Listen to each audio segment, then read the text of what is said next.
Startup companies కానివ్వండి, కొత్త ఐడియాలతో ఎవరు వచ్చినా వాళ్ళందరికీ కూడా మేము సపోర్ట్గా ఉంటాము. తెలంగాణ ప్రభుత్వం, ప్రజాప్రభుత్వం మీకు అండగా ఉంటుంది. 1000 కోట్ల ఫండ్ ఏదైతే స్టార్టప్కి ఉన్నదో దాన్ని కూడా యూజ్ చేసుకోండి.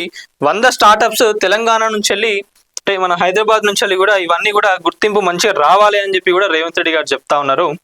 గూగుల్ కూడా ఒకప్పుడు కూడా ఇంతనే. గూగుల్ కూడా ఏదైతే ఉందో ఒక చిన్న ఐడియాతోని ఈరోజు గూగుల్ యావత్ ప్రపంచాన్ని కూడా మొత్తం ఏలుతున్నది.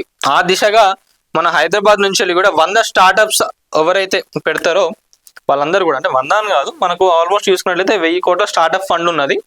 సో ఆ ఫండ్ అంతా కూడా యూజ్ చేసుకొని ఒక 100 మంది కూడా స్టార్టప్స్ పెట్టినా కూడా వాళ్ళందరూ కూడా మంచిగా సక్సెస్ కావాలి, మంచి పేరు తీసుకురావాలి మన తెలంగాణ, హైదరాబాద్ అని చెప్పి రేవంత్ రెడ్డి గారు అయితే చెప్పడం జరిగింది. Chief minister Revanth Reddy appeal to startup founders to make use of 1000 crores startup fund of funds to be soon launched by the government. So తొందరగా లాంచ్ చేయబోతున్నా, అవన్నీ కూడా యూజ్ చేసుకొని స్టార్టప్స్ చేయండి అని చెప్పి చెప్పడం జరుగుతున్నది. Referring to the humble beginnings of Google, he hoped that at least 100 startups from Hyderabad became unicorns by 2034. Revanth Reddy Google for startups T hub. So ఇది జరిగింది.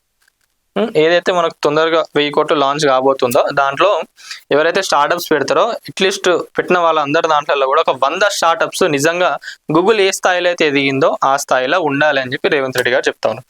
మరి దానివల్ల ఏమైతుందంటే చాలా మందికి కూడా జాబ్స్ వచ్చే అవకాశం ఉంటుంది కదా. 100 స్టార్టప్స్ సక్సెస్ అయినాయి అంటే ఎన్ని వేల మందికి జాబ్స్ వస్తాయి అనేది ఒక్కసారి ఆలోచించుకోండి.